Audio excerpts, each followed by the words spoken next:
8/7/2025 খ্রিস্টাব্দ দিবাগত রাত্রি মানে 9 তারিখ পরে 9 তারিখ রাত্রি 2 ঘটিকার সময় আমাদের দুপচাচিয়া থানাধীন জিয়ানগর ইউনিয়নের লক্ষ্মীমণ্ডপ গ্রামে একটা দুর্ধর্ষ ডাকাতি সহ ডাবল মার্ডারের ঘটনা ঘটে। এই ঘটনায় নিহত হয়েছিলেন হাজী আফতাব উদ্দিন এবং তার পুত্রবধূ রিভা। তো এই ঘটনার পরিপ্রেক্ষিতে পরবর্তীতে আমরা 10 তারিখে থানায় মামলা রুজু করি।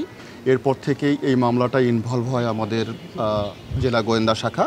জেলা গোয়েন্দা শাখার একদম নিরলস পরিশ্রমের কারণে আমরা 14 তারিখ এসে 2জন ব্যক্তিকে গ্রেপ্তার করতে সক্ষম হই যারা এই ডাকাতি এবং মার্ডারের সাথে সম্পৃক্ত ছিলেন। এর মধ্যে একজনকার নাম হচ্ছে আব্দুল মান্নান, যিনি এটার মূল পরিকল্পনাকারী ছিলেন, এবং ডাকাত দলের সর্দার, তার নাম হচ্ছে আব্দুল হাকিম। তো এই আব্দুল হাকিমের নামে অদ্যাবধি এ পর্যন্ত মোট 7টি মামলা রুজু হয়েছে, ডাকাতি, চুরি, জুয়া, এবং মান্নানের নামে আমরা এখন পর্যন্ত কোনো প্রকার মামলার তথ্য পাইনি, তবে তিনি মূল পরিকল্পনাকারী হিসেবে ছিলেন।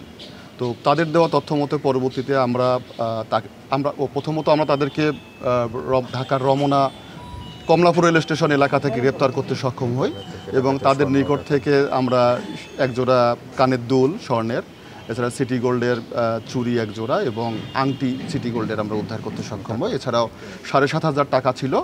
আমরা এছাড়া একটা ডাকাতির সাথে জড়িত বা ডাকাতিতে ব্যবহৃত যে মোবাইল ফোন এবং ঘড়ি উদ্ধার করতে সক্ষম হই।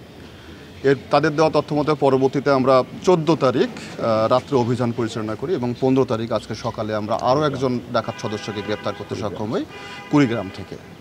তো এই ঘটনাটি মূলত ঘটেছিল মান্নানের পরিকল্পনা থেকে।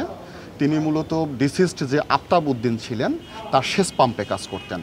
তো দীর্ঘদিন সেচ পাম্পে কাজ করার পর একসময় ডিসিস্ট আফতাব উদ্দিন জানতে পারেন যে তিনি মাদক সহ বিভিন্ন ধরনের অপরাধের সাথে তিনি জড়িত। এই কারণে তার সেচ পাম্প থেকে তাকে বের করে দেওয়া হয়। তখন তিনি ক্ষুব্ধ হন এবং একটা শত্রুতা পোষণ করেন।